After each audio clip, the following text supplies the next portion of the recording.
Welcome to our channel.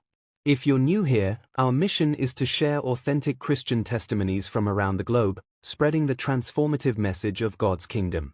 We bring you powerful stories about Jesus, the afterlife, heaven, hell, and other Bible-inspired topics, presented in captivating story form 2 to 3 times a week. Join our growing community by subscribing to the channel. May God bless you as you do. Today's experience was written to us by a brother. He died and went to hell. He was told some common music Christians played and listened that has landed them in hellfire unknowingly. Kindly stay to the end to fully understand his experience. My name is Joseph Kemble. For 9 years, I had been a truck driver, crisscrossing highways and backroads, delivering goods across cities. It wasn't just a job, it was a lifestyle. I had faced challenges on the road before, dangerous weather, careless drivers, but I always made it through until that fateful day when everything changed. It was a typical drive, or so I thought. The sky was clear and the roads were familiar. As I drove along the highway, I noticed a car ahead, swerving in and out of lanes. Something was off. I honked to warn the driver, but before I could react, the car suddenly cut across my lane.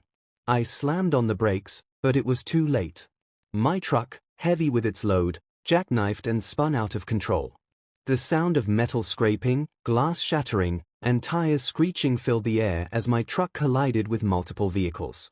The impact was catastrophic, and I could hear screams and see the chaos unfold around me. The force of the crash threw me forward violently, my chest slamming into the steering wheel. I felt an intense pain in my ribs, and it was as if the breath was being knocked out of me. I gasped for air, but each breath became harder to take. My vision blurred as I struggled to stay conscious. As I sat there, the pain in my chest worsening, I could hear people outside the truck trying to break the door open. They were shouting, desperate to help, but I was slipping away. Suddenly, I felt myself floating, weightless. I looked down and saw my own body slumped over the steering wheel. I was outside myself, watching as they tried to save me, but I knew it was too late. Then, just like that, I vanished from the scene. In an instant, I found myself in a place that I instantly knew was hell. The air was thick, and the heat was unbearable. The darkness was oppressive, yet I could see everything clearly. The landscape was desolate, filled with despair and anguish. I could feel the weight of every soul's torment pressing down on me. As I stood there, 4 demons appeared before me, each more grotesque than the last. One was tall and skeletal, with elongated limbs and hollow eyes that glowed red. The second had the face of a beast, with sharp fangs and claws dripping with blood. The third was covered in scales, its skin oozing a foul, black liquid. The fourth was a twisted, shadowy figure, its form constantly shifting, making it hard to define. I looked around and saw the souls of the damned, each undergoing unique and horrifying torments. One man was trapped in a cage of fire, his skin melting and regenerating over and over. Another was suspended upside down, with molten metal being poured into his mouth. A woman was chained to a wall, with her limbs being stretched beyond human limits, her bones audibly cracking. A fourth soul was being devoured by rats that seemed to multiply endlessly, gnawing at his flesh without pause. But what caught my attention most was a group of souls in a section of hell where the torment took on a different form. They weren't screaming or pleading like the others. Instead, they were singing songs of agony and pain. Their voices were filled with sorrow, and yet they sang in unison, their anguish woven into the melody. The songs were haunting, echoing through the pits of hell, a reminder of their eternal suffering. I didn't understand why, but unlike the others, I wasn't being tormented. I felt the heat, the despair, but no demon came for me. I stood there, untouched by the flames, watching as souls around me suffered. I had no explanation for this strange mercy. Suddenly, I was moved by an invisible force toward the section where the souls were singing in agony. Their voices grew louder, filled with regret and remorse, yet they could not stop singing. It was as if their suffering had become their song, and they were bound to it forever. As I stood there, I overheard the demons mocking the souls, revealing to them why they would continue to suffer in hell.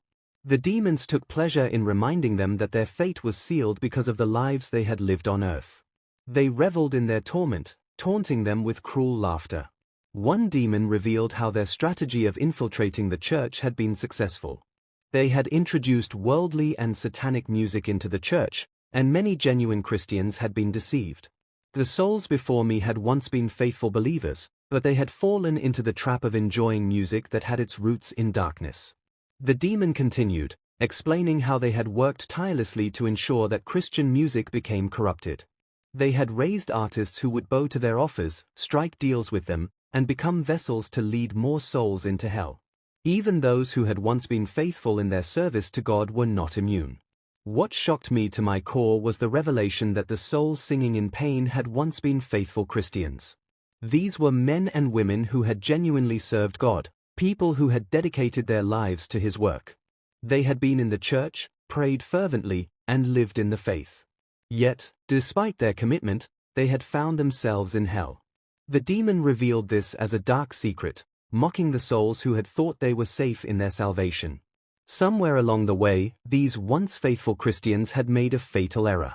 They had begun to embrace music that was not of God, music whose origins were rooted in darkness. At first, it seemed harmless. The songs felt good, uplifting even. The melodies were catchy, the beats infectious, and the emotions they stirred felt powerful. They felt a sense of joy and freedom when they sang these songs. But what they didn't realize was that this sense of freedom was false. It was a deception, a carefully constructed illusion by the enemy to lead them off the narrow path. The demon revealed that the origins of these songs were from hell itself. Although these Christians had been strong in their faith, they lacked discernment. They were so caught up in the rhythm and the beauty of the music that they failed to see the spiritual corruption within it. The songs might have had Christian-sounding lyrics or at least neutral messages, but the spirit behind the music was not from God. It was from the enemy, disguised in a form that would appeal to the flesh, not the spirit.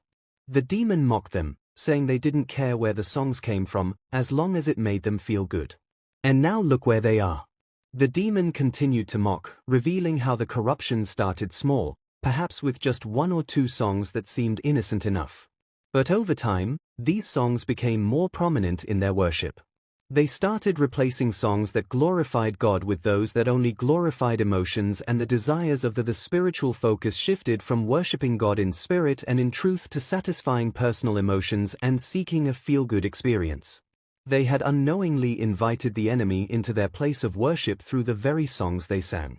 What shocked me the most was when the demon revealed that the souls singing in pain had once been faithful Christians.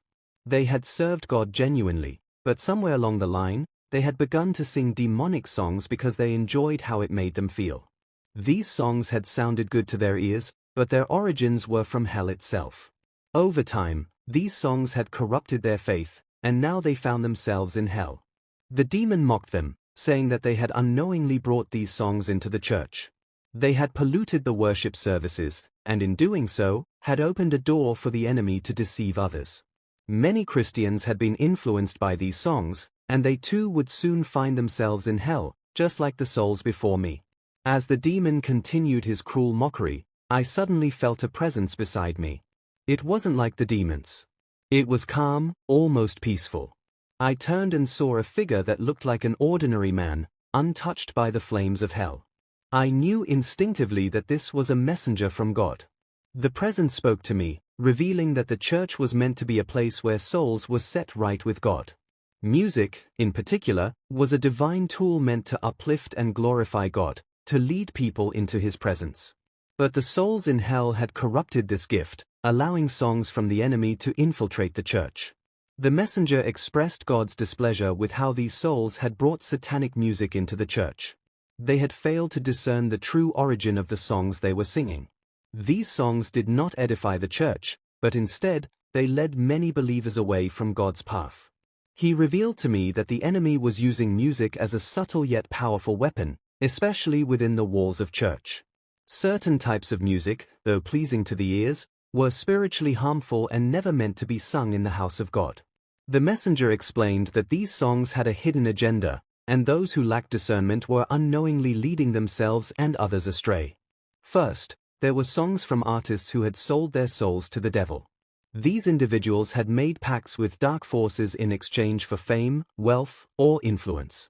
Though their music might carry messages of love, hope, or unity, the source was corrupted. It was a direct gateway for demons to enter the lives of listeners. These artists, the messenger said, have been seduced by the enemy's promises. They now serve as vessels to transmit his influence through music. If you sing their songs in church, you are allowing the same darkness into the hearts of those who worship. Next, there were songs with origins that were not from God. These songs may have originated from secular environments, or they may carry melodies that were not divinely inspired. Even if the lyrics seem innocent, their spiritual roots are tainted. The messenger warned that some of these songs had been composed under spiritual influences not aligned with God's will, making them spiritually dangerous to sing in worship. The spirit behind the song matters as much as the words, he said.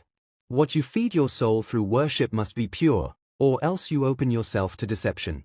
He further cautioned against songs whose rhythms appealed primarily to emotions ***, but did nothing to edify the spirit.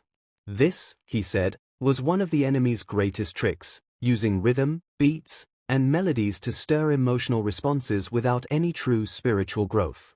These songs might make the congregation feel good, excited, or emotional, but they did not lead anyone into deeper communion with God.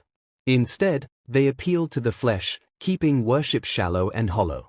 The enemy used these emotional highs to distract believers from what true worship is meant to accomplish, a connection with God in spirit and truth. True worship leads to transformation. The messenger said, not just feelings of excitement. If the song only stirs emotions and leaves the soul unchanged, it is not fit for the church. These types of songs, if consistently embraced, would lead souls to spiritual blindness and ultimately hell, just as it had led the singing souls I saw in torment before me. The messenger emphasized that music is more than just sound and words. It is a spiritual vehicle that can either carry people closer to God or lead them straight into the hands of the enemy. You must be vigilant, for the enemy has made it his mission to infiltrate the church through music. He knows how easily people are swayed by what sounds good rather than what is spiritually right. I then saw how some of the souls were tied by their tongues. They were pleading for help trying to speak, but they couldn't. Their tongues were tightly bound, a form of torment that prevented them from crying out to God or anyone else. Their voices had once sung songs of deceit, and now their tongues were bound in punishment. With a sudden jolt, I woke up in the hospital. I was confused, unsure of what had just happened. The pain from the accident was still there, but I was alive. As I lay there, I knew what I had experienced wasn't just a dream. It was real, and I had been given a message to deliver. As I reflect on my time in hell, I can't shake the feeling of urgency. Music is a powerful tool, but if we're not careful, it can become a gateway for the enemy to deceive us. I've seen firsthand the consequences of allowing demonic music into our churches, and I'm warning you now. Be careful what you sing. Be careful what you listen to. Not everything that sounds good is from God. There are many talented souls who have been called to lead worship, but they are being lured by the enemy. We must pray for them that they would not be deceived by the offers of fame and fortune. Instead, let us pray that they remain true to the calling that God has placed on their lives, for the consequences of straying are too severe, and hell is no place for a child of God. Alright friends, this brings us to the end of today's experience. Kindly like and share this video with your friends and families. Kindly subscribe to our channel and turn on your notification bell icon to be the first to get updated anytime we upload a new experience sent to us. Remain blessed.